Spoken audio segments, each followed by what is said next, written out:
Pasalamat din talaga ako sa mayor namin kasi mabilis mo siyang kausap tungkol sa mga problema ng mga asosasyon tungkol dyan. Isa pa yan na talagang tinutukan niya. Isinagawa ang isang konsultasyon sa mga water consumer ng West Bank Floodway Barangay Maybunga nitong linggo sa Rainforest Amphitheater. Ang talakayan ay kaugnay sa ilang dekada ng issue sa tubig ng mga naninirahan sa nasabing lugar. Isa sa mga kinakaharap na problema ay ang mataas na singil sa tubig. Napag-alaman na may isa sa mga kabahayan ang inabot ng 80,000 ang bill. Yung kasing lugar na yan, ma'am, is yung squatters.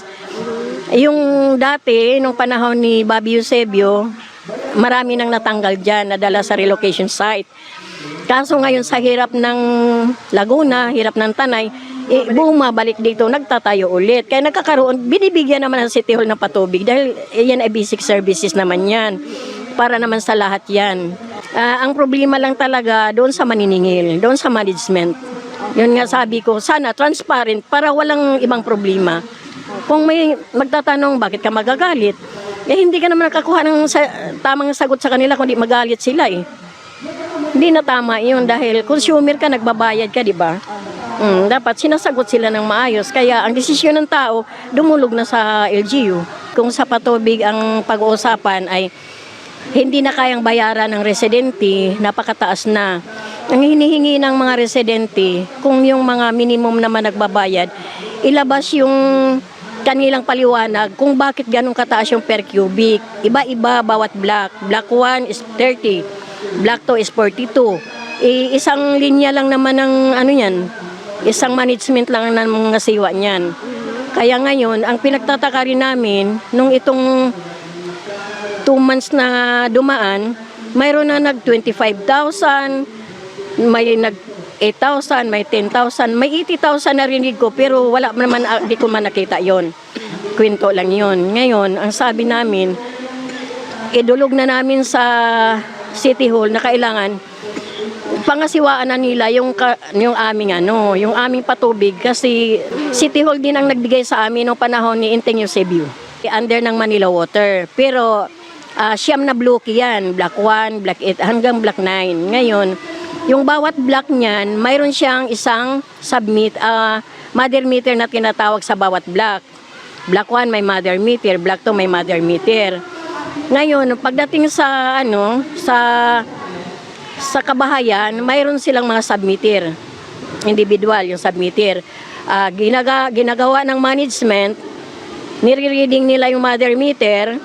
Tapos yung mga metro na mga submeter ang bumababa na doon sa mga bahayan, kung ang mother meter ay malaki ang reading at maliit ang nare-reading nila doon sa mga submeter, dapat kung ano yung pagitan noon, dapat hahabulin nila yon. At kailangan nilang tataasan ng konti dahil doon sa maintenance, sa kanilang mga pasahod. Pinagtataka namin, sa laki ng nasisingil, na namin yan kasi pina-audit namin kami mismo sa samahan. Bakit wala silang maintenance, walang may paayos? Kami pa rin ang nagpaayos mga consumer. Yung isang presidente pa na si Virgilio Morta, namatay na kasi ngayon, pina-audit namin yan. Ngayon, ayaw nga niyang magpa-audit kasi wala daw siyang kumpletong dokumento. Pero nung na-audit namin, konsumo namin dyan sa Sama Ka Pa, nagkaroon yung aming auditor, si Miss Odette, na sobrang laki talaga ng kinikita ng patubig. 3 years siguro yun na laban namin sa tubig. Kasi mami, namatay ng auditor namin. Kaya naiwan kami na di natapos yung audit.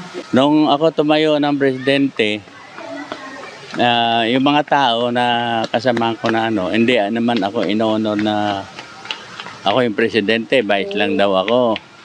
So hindi ko ma-control mga tao kung ano yung desisyon nila, kung sino yung pinapakinggan nila, kung yun dati o ako.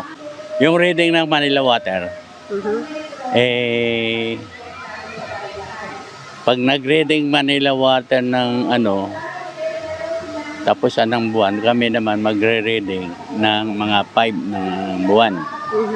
Pagbabase ngayon yung reading ng Manila Water at saka siyempre, at saka yung mga metro. pag nag-reading ng Manila Water na malaki, kinakailangan kukumputin din ng taga-reading namin. Eh baka ma-short, hindi walang pang-abono. Kinakailangan, pati yung mga expenses, kinakailangan sakop doon. Metro kaya, ganyan. Nais ng mga residente na i-take over na umano ng City Hall ang paniningil sa tubig. Matapos ang sunod-sunod na mga reklamo ng mga water consumer at ang samot-saring problema sa tubig ay umaksyon ang lokal na pamahalaan. Aksyon ng alkalde, investigasyon at konsultasyon. Sa talakayan, tahasang pinag-usapan kung paano tutuldukan ang issue. Sa ngayon nga, dahil nanawagan kami sa 747, ay kunti lang yung dumating. Ngayon gusto namin, ay nanawagan ako sa kanila kahapon, hindi naman dumating lahat. So yan lang yung panawagan ko sa consumer, dapat magkaisa kami para yung City Hall hindi magdadalawang salita na ibigay sa kanila. Binibigay namin talaga dapat sa City Hall para walang problema Para yung mga tao, pag City Hall humawak, magbabayad sila. Ay sa amin maniningil kami. Walang pambayad yung ano. So, mangangako ganito hanggang sa natabunan. O ginagawa namin, disconnection yung metro nila. Itong LGU na nakaupo ngayon, napakaganda ng kanyang layunin na gusto niya talaga yung transparent na bakit ganun kalaki? O lahat ba yan ay may patubig? Bakit mayroon kinabitan, mayroon hindi? Kasi mayroon silang hindi kinakabitan dahil ang kabitan dyan, ma'am, 5,000 per isang metro. Ang sabi ni Mayor, kasi marami ng reklamo, hindi lang sa puso, hanggang sa opisina niya, minsan yung mga tao nag-aabang doon sa opisina niya para maipaabot sa kanya yung problema. Nagkaroon siya ng na siguro babain na natin to dahil ito ay maano na yung problema ng floodway. Kasi ang mga tao pumupunta na sa opisina. Kaya nagkaroon siya ng na sige, yung sa puso, kasi nasa pabahay kayo, imbestigahan ninyo sa baba. Yung nagkaroon sila ng 3 months investigasyon doon, kinakausap yung mga consumer, inaalam kung saan yung tagas, anong gagawin doon sa mga tumagas, yun nalalaman nila. Kaya nagkaroon sila ng isang na kailangan na talaga nating bawiin yan para sa tao. Tapos ang gusto ni Mayor, baguhin lahat na linya. Mabawasan yung ating mga tagas na dagdag pahirap din yan ngayon. Yung mga tagas na di naman na konsumo ng tao. Tapos nare-reading naman ng ganun kalaki. Pasalamat din talaga ako sa Mayor namin kasi mabilis mo siyang kausap tungkol sa mga problema ng mga asosasyon tungkol dyan. Isa pa yan na talagang tinutukan niya. Sinabi ng Puso o Pasig Urban Settlements Office na dumaan na din ang usaping ito sa pananaliksik at investigasyon matapos makarating sa kanila ang issue. Ang pulong umano ay ginawa para mahanap pa ang mas akmang solusyon. Nagkaroon po ng paghaharap po ng General Assembly ang ISF ng Maybunga Floodway. Lumapit po sila kay Mayor upang parating ang kanilang hinaing patungkol sa mataas na presyo ng patubig. Actually, last year pa ito na nakarating, nagkaroon kami ng case study. Tapos, at the same time, nagkakaroon ng mga hindi lang naman administrative ang problema, kundi ang problema din is yung mismong system na. Dahil matanda na rin ang system. Kulang ng technical support, yung isa pang problema dyan.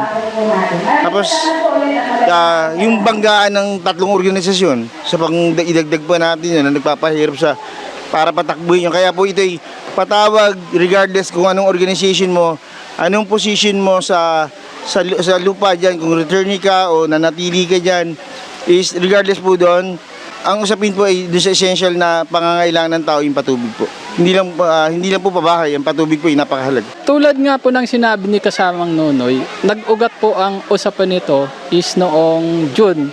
So June 2023 po, nung pumunta yung 3 samahan doon, na mga leader, 3 presidente po yun. So agad pong nagbigay ng memo ang pinuno ng Pasig Urban Settlement Office na si Sir Rick Reyes na mag-conduct ng investigation regarding nga po sa sistema ng patubig dito sa West Bank Maybonga Floodway. Kasi ito naman po ay talagang lupa ng gobyerno. So kaya ito, nagkaroon siya ng inisyatiba na tulungan po. At hindi lang po naman problema sa patubig ang gustong paimbestigahan dito ni Sir Rick, maging yung ano na rin po, maging yung sa sistema ng kuryente, kung bakit meron pang hanggang sa ngayon hindi pa nakakabitan. Kaso itong pagpupulong na to ay ginawa muna namin na para lang po dun sa pinakang main concern na patubig nga po. Dahil meron ditong mga consumer na umaabot na halos, may nakapagreklamo na umabot daw sila ng 20,000, 18. Oo, meron pong ganun. So, ayun po, lumabas din sa investigasyon talaga namin na kaya naman po nagkaroon kasi ng tubig talaga si Floodway is sa pamamagitan po ng LGU Pasig na rin po, yung mga nakarang administration po po. So, umabot na po ng 20 years po yon. So, hindi na rin po tatago na talagang meron na po talagang naglilik dyan sa sa linya ng patubig niyan. So, kailangan na po ng rehabilitation talaga.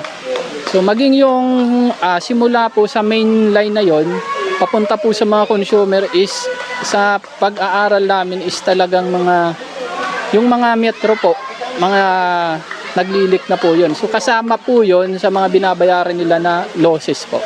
Yung iba naman po siguro may tagas din yung papunta sa kanilang metro mismo. So siguro hindi rin nila napapansin. Minsan nagkakaroon din ng sira yung kanilang metro.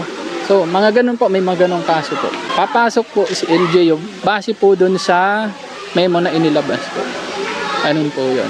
May kasunod pa siguro to, hindi siyempre po pag-uusapan. Magkakaroon po kasi ng technical working group para po sa patubig po na yan. So ang kasunod po nun, ayun, baka magkaroon ulit tayo ng isa pang pagpupulong para sa pinakang final na nito, ng usapin na to. Tutuloy po talaga na yan, may na po sa atin. Nakakaawa naman po, ang nasa batas naman po kasi natin hanggat nasa lupang gobyerno kayo, so kailangan nating tamasahin yung pangunahing pangangailangan. Isa po yun, yung tubig, kuryente, kailangan po yun. Ito pa rin yung gusto ng ating mayor na konsultahin muna ang lahat ng mga nasa urban community natin, lalo mga ISF, bago bigyan ng action po. Yun po, lagi po nating sinusunod po yun. Ako si Luan Peñano para sa latest ng iNews Pasig.